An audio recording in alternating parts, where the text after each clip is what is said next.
हमारे इस channel We the Demigods motivational में आपका स्वागत है।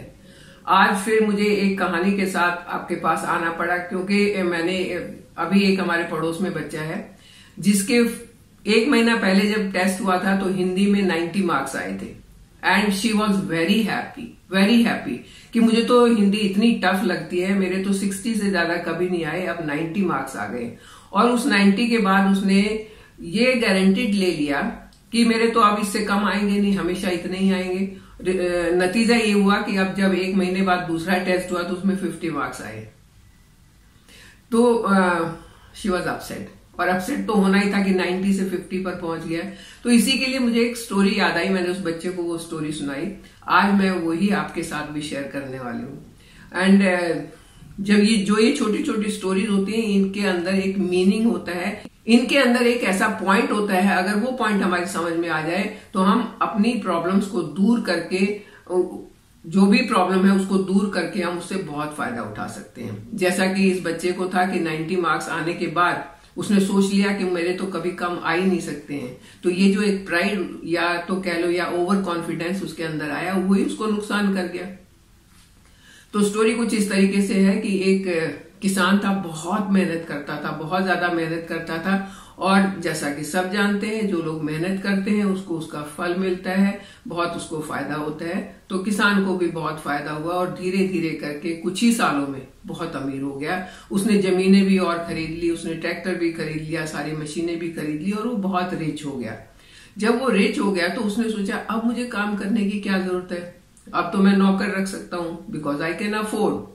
एक ये जो आजकल के बच्चों में आ गया है ना, बिकॉज आई कैन अफोर्ड, इससे उनको बहुत नुकसान होता है। हेल्थ की बात तो मैं फिर कभी करूंगी, आज मैं जो स्टोरी बता रही हूँ वही आप देखिए। तो उसने काम करना बंद कर दिया, 10-20 नौकर लगा दिए और अपना आराम से रहना शुरू कर दिया। अब 1-2 साल के अंदर अंदर ही उसको लॉस होना शुरू हो गया। जितना उसको प्रॉफिट होता था उतना नहीं हुआ, उससे प्रॉफिट उसका आधा होना शुरू हो गया। बड़ा परेशान हुआ कि मैंने इतनी जमीनें खरीदी, मैं अकेला था, इतना काम करता था, अब नौकर भी है, सब कुछ है, जमीन भी ज्यादा है, लेकिन प्रॉफिट नहीं है, परेशान। तो उसके एक फ्रेंड ने उसको कहा कि देखो हमारे जो मंदिर में जो बाबा जी हैं वो आपको कोई ना कोई तरीका जरूर बता देंगे कि आपका नुकसान क्यों हो रहा है।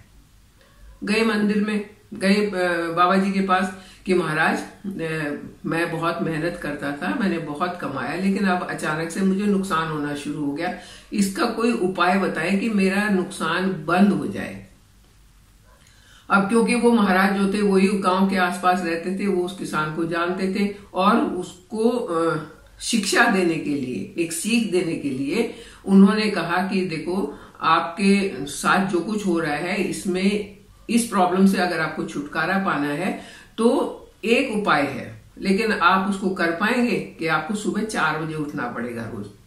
तो किसान बोला कोई बात नहीं महाराज, मैं उठ जाऊंगा, पहले भी तो उठता था, जाता था मैं खेतों में, तो मैं अब भी उठ जाऊंगा, आप मुझे बस उपाय बता दो, मेरा जो ये लॉस होना शुरू हुआ है मुझे इससे ऊपर आना है। ठीक है। महाराज ने कहा कि देखो 4 बजे से लेकर और सूरज की पहली किरण निकलने तक एक स्वान, व्हाइट कलर का एक स्वान आता है जो उसी रास्ते पर होता है जहां पर आपके खेत है।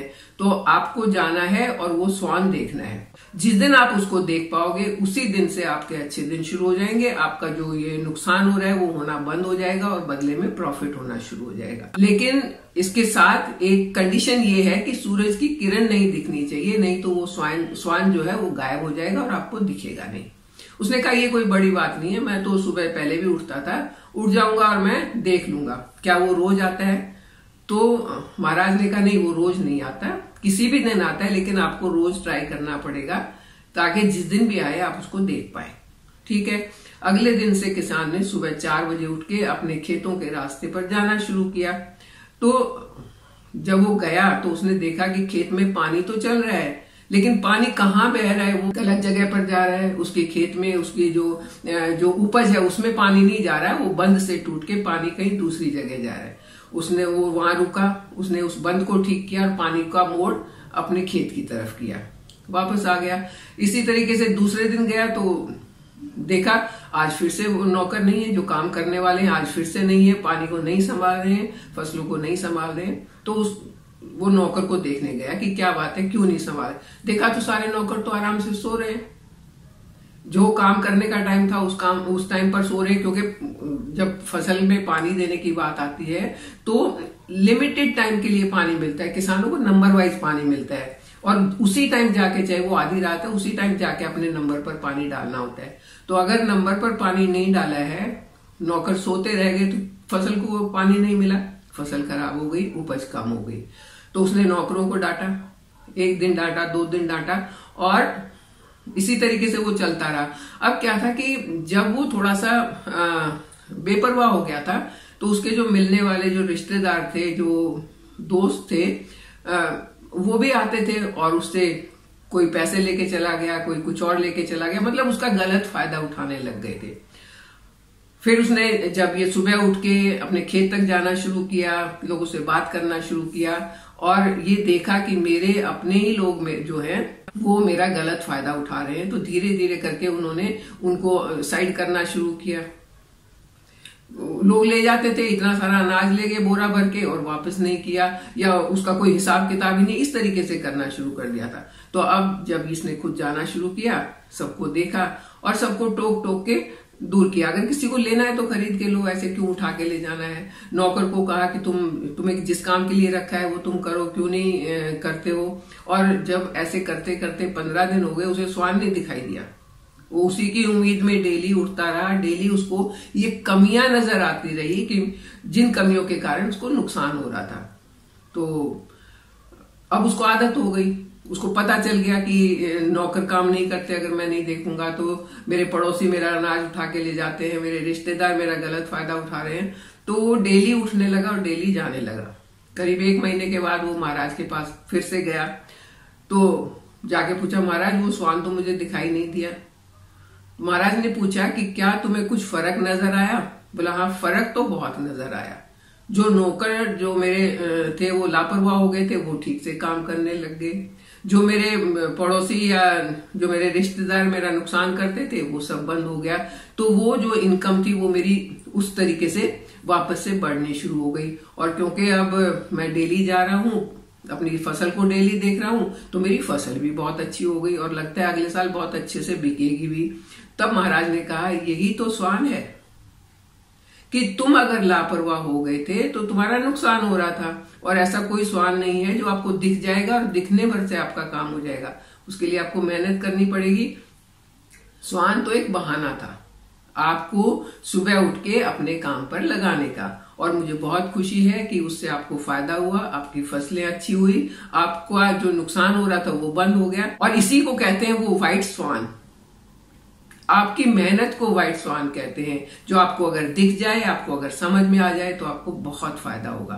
तो बस किसान ने उस स्वान को देख लिया और अपने काम में दोबारा से लग गया। तो जो उसका नुकसान होना शुरू हुआ था वो बंद हो गया, और वो धीरे धीरे करके तरक्की करता चला गया। तो पढ़ाई में भी ऐसा ही स्वान देखना होता है, पढ़ाई में भी लापरवाह नहीं होना होता। अगर आप बिजनेस कर रहे हैं तब भी ऐसा ही स्वान देखना होता है, क्योंकि मेहनत सफलता की कड़ी है। अगर कड़ी से कड़ी जोड़ते जाएंगे तो सफल होते जाएंगे। जहां कड़ी तोड़ी, जहां मेहनत बंद करी, वहां नुकसान होना शुरू हो जाएगा। कैसी लगी आपको कहानी? अच्छी है ना? बच्चों के लिए या बड़ों के लिए या किसी के लिए भी बहुत फायदेमंद है, बहुत शिक्षाप्रद है कि हमें कभी भी दूसरे के भरोसे काम छोड़कर लापरवाह नहीं हो जाना चाहिए। खुद काम करेंगे, खुद मेहनत करेंगे, और अपने साथ दूसरों को लगा के अगर मेहनत करेंगे तो हमें बहुत फायदा होगा। ये स्टोरी अगर आपको अच्छी लगी तो अपने बच्चों को जरूर सुनाएं, या अगर कोई ऐसा आपको लगता है जो उस किसान की तरह थोड़ा लापरवाह हो गया तो उसे जरूर सुनाएं। और ये तभी होगा जब आप इसको शेयर करेंगे, तभी होगा जब आप इसको लाइक करेंगे, आप अपने व्यूज मेरे पास भेजेंगे। जितने ज्यादा इसको लाइक मिलेंगे उतना मुझे लगेगा कि किसी ना किसी को फायदा हो रहा है। तो प्लीज भर भर के इसे लाइक करें, भर भर के इसे शेयर करें, और चैनल को सब्सक्राइब जरूर करें। हमारे साथ बने रहें। Thank you.